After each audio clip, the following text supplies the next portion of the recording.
This is my good friend Renato Gaglione. His ministry is to set up a big tent for a week at a time all over the state of Chihuahua. He has led tens of thousands to the Lord over the decades of doing this. At this very moment, his wife Wendy, who has cancer, well, let me share with you a personal message he just sent to me. Wendy is living her last hours on earth, God knows. She said that she wants to go. She wants to be with the Lord she loved and served for 45 years. Whenever I go into Mexico, he asks me to speak. My recent trip to Mexico was no different. After I had spoken, when I asked who wanted to accept the Lord, no one raised their hand. I thought that maybe everyone was already saved. So I asked if there was anyone present who hadn't already accepted the Lord. This guy raised his hand. I thought he wanted me to persuade him to come forward, but he resisted. Finally, I said we would close in prayer. Another woman began to frantically point to the woman sitting beside her, so I asked her if she wanted to come forward. She was halfway to the stage by the time I finished my question. The lady who had pointed to her later explained that she was a neighbor whom she had invited. When I was about to close the meeting, she began to pull on the sleeve of the woman who had invited her. She was desperate that I not close the meeting without giving her another opportunity to accept the Lord. After she came forward, the other guy did too. I had the opportunity to pray with both of them, encourage them, and ensure that they would be left in the good hands of a nearby church. The next morning, I left to go into the mountains, to the villages I had visited before.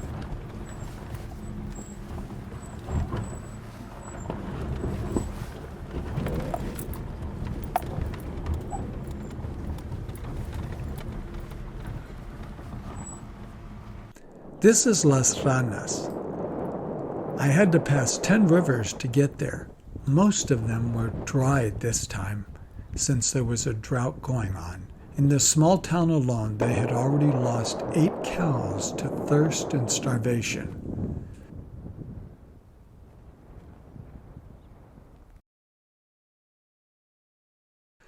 This is a picture from a previous trip of people who had decided to follow Jesus.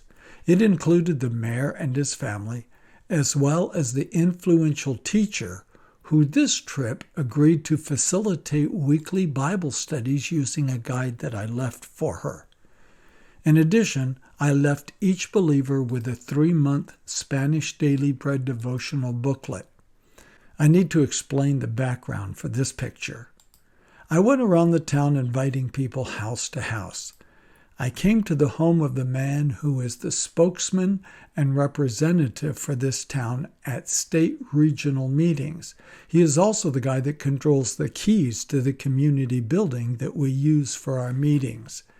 He's always been agreeable, although he has never come himself. He was standing outside his home with this guy. This guy is from a town several hundred miles away, but is courting the representative's sister, who is this girl. I had a great opportunity to share the whole gospel with them. As I spoke, I could see that this young lady was standing inside the screen door. When you've done as much evangelism as I have, you know when someone is really, really getting it. You know when someone is drinking in every word like a thirsty dog at a water bowl. I get to see this a lot, actually. But maybe never more than this young lady behind the screen.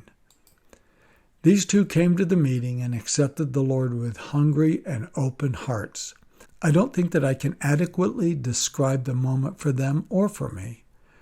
I recently received a note from them that said, "All the things you taught us left a good taste in our mouths, but more than that, we have been following your instructions and it is changing our lives.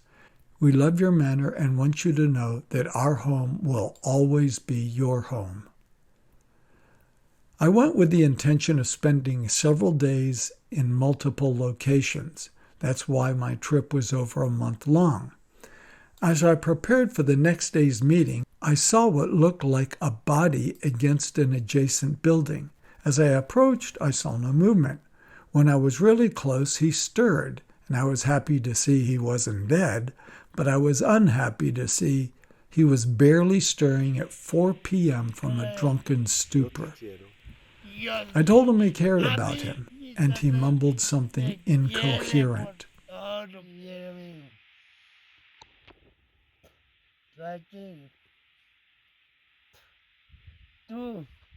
I went and got him some water and something to eat. Vamos a sentarnos y le voy a dar aquí para comer. Aquí.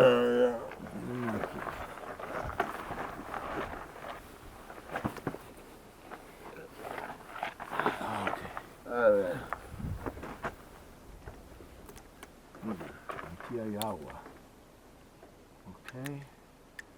Toma agua.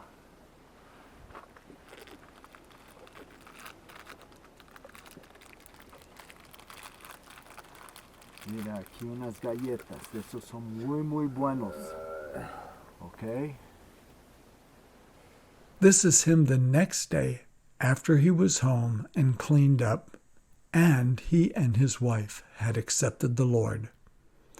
Then it was off to the next town, over roads that, well, see for yourself. I then went to Mesteño, where I forgot to take pictures. But since nearly the entire village had accepted the Lord on a previous trip, I again left them with all the Spanish Daily Bread devotional booklets.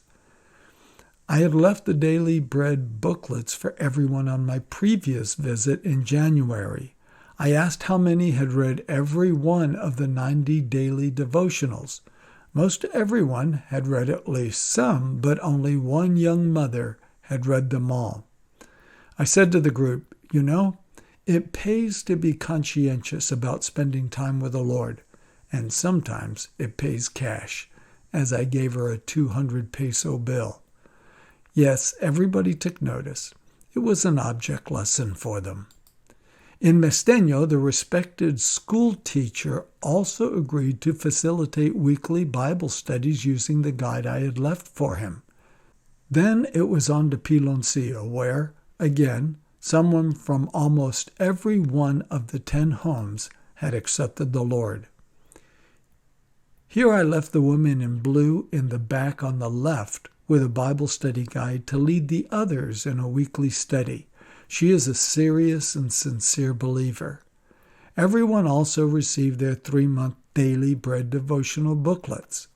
My next destination was the Canyon of Batopilas, up over the 8,000-foot mountains and back down to 1,500 feet above sea level. On the way, I picked up a hitchhiker. During the next 30 minutes, I learned that Alejandro's brother was a Christian and that he occasionally accompanied his brother to church.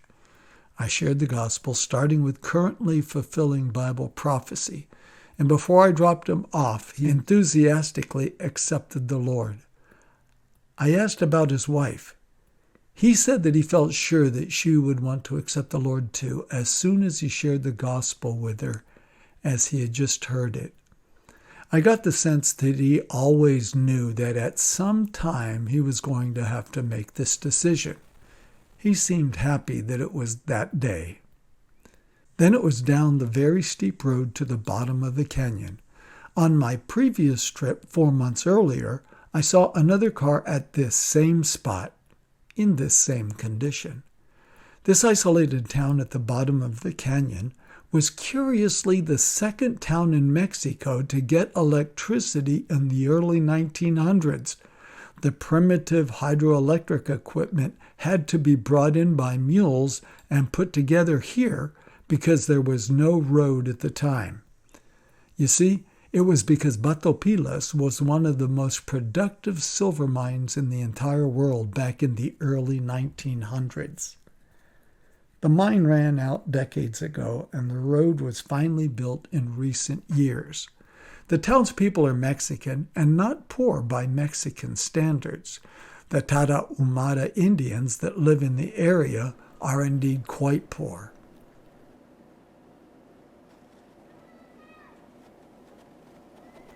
A little background for this part of the trip. In January, I had gone to Batopilas with my brother Tom.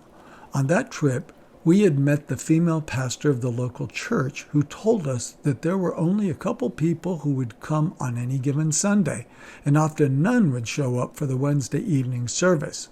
Her stern demeanor struck us as strange. After we left Bibles and other gifts, she warmed a little and asked me to speak at the Wednesday evening service that night if anyone showed up. One Christian woman that lived next door to the church showed up. Only because we were there, we found out later. I still spoke to the congregation of one. Towards the end, another man entered and sat at the back. After the odd meeting was over, the man who sat in the back explained that he was from La Palma, 4 hours of dirt roads further down the canyon. Miguel told me that most of the people in his village were Christians because a Mexican Christian had come there years earlier and lived among them, bravely sharing the gospel until one day he was shot in the head and killed. He said that no one ever came to his village to encourage the people because it was so remote. I told him I would go. That, in fact, was my main reason for this trip. When I arrived in Batopilas this time, I went first to Maria's house, the Christian woman that lived next to the church, who had been the only person present when I spoke 4 months earlier. She explained to me that the pastor lady had left town several weeks earlier and that she didn't know when she would be back. I told Maria that my plan was to go to La Palma, 4 hours away. She told me what road out of town I would have to take to get there. I asked her about San Ignacio. San Ignacio was a town I had noticed on the map 2 hours away and halfway to La Palma. She told me that there were no Christians there and that San Ignacio had historically been closed to the gospel. Naturally, I felt compelled to go there on my way. When I approached the town, I stopped to pray. Pray that you give me favor here, Lord. Lead me to people of peace, people open to the gospel. Even now, Lord, prepare hearts. Show me what you want me to do. May the kingdom of God be advanced today. May people come to worship you as they should, as you deserve.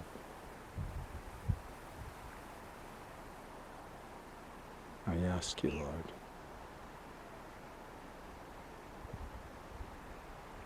give me San Ignacio for your name and your glory.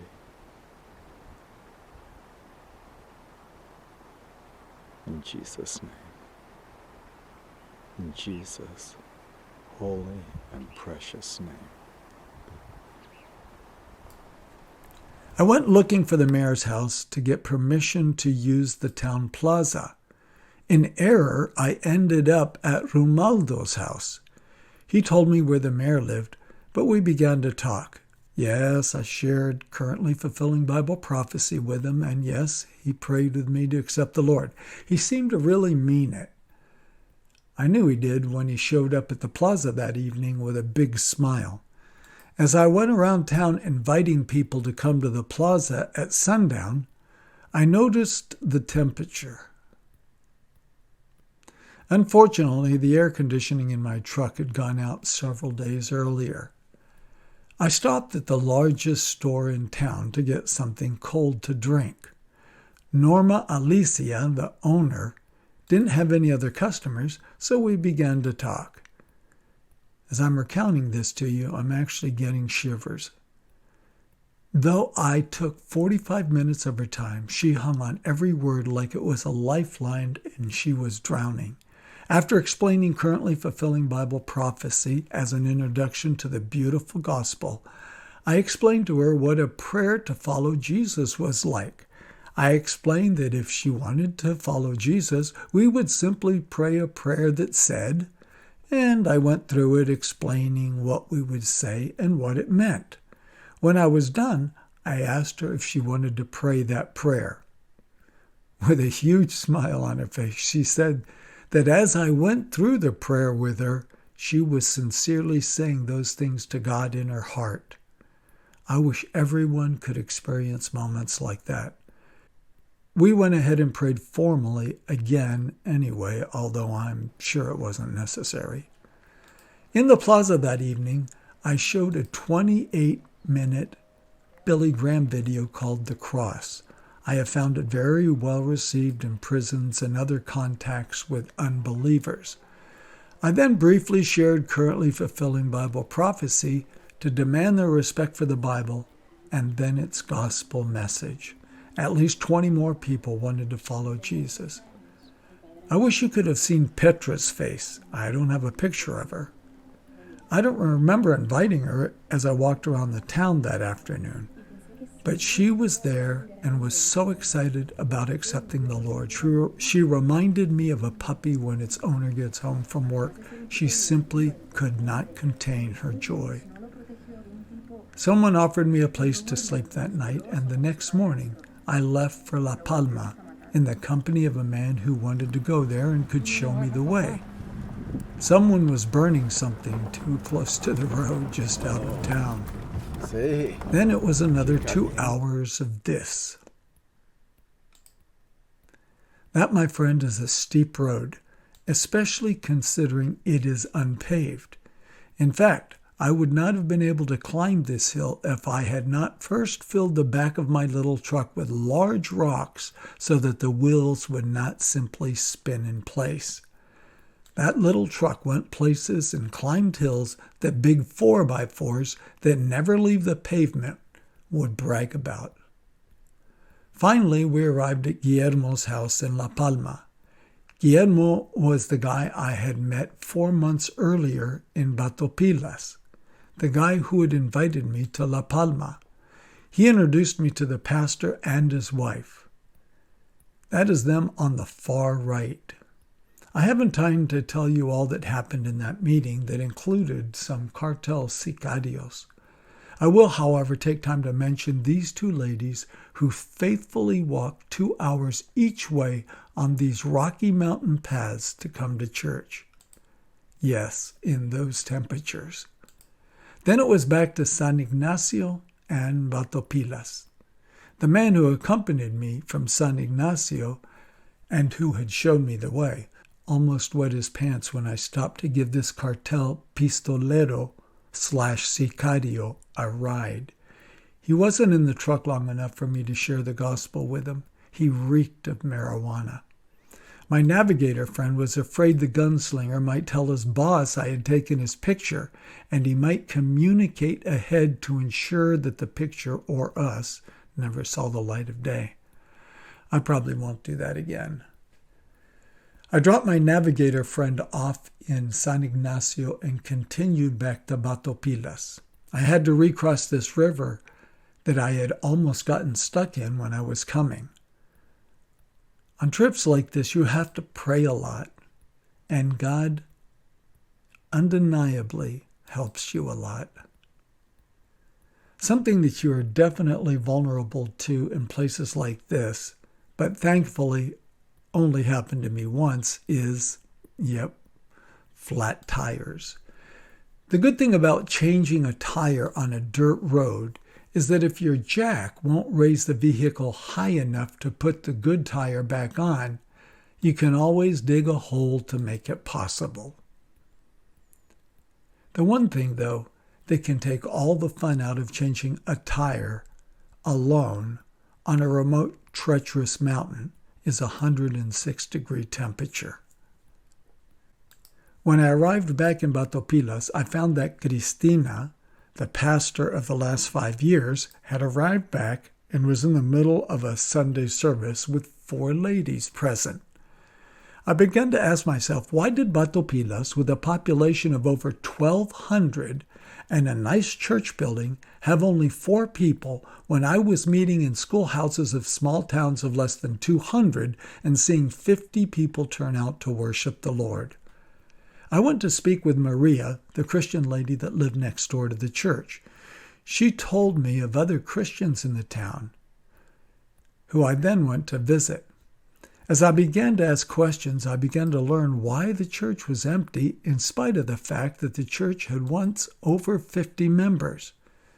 It turns out that Cristina, the pastor lady, had driven everyone away by her harsh, controlling, and unloving manner.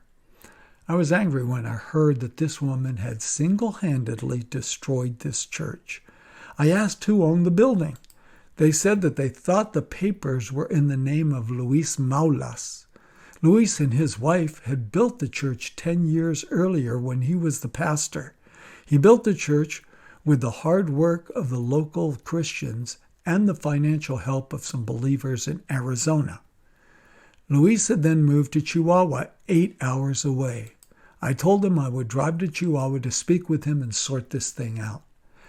They told me it might not be so easy. They explained that while Luis was the hardest working person they'd ever seen, and they truly loved him with all their heart, there was more to the story. It turns out that Luis had built another large church in Chihuahua that he pastored, but had then gotten involved with a woman in the church. He was forced to step down, and all attempts by Christians to reach out to him had been rebuffed. I was undeterred.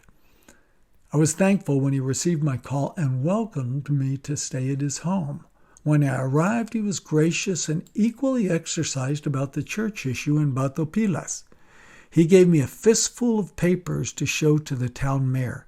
He also showed me pictures of the other churches and orphanages that he had built with help of those Christians in Arizona. They had been like family to him, yet when they had reached out to him after his fall, he stopped taking their calls. I'm at a loss as to why he took mine. I tried to encourage him and told him I didn't think God was done with him yet. He began to cry. The next morning I left for the 8-hour trip back to Batopilas.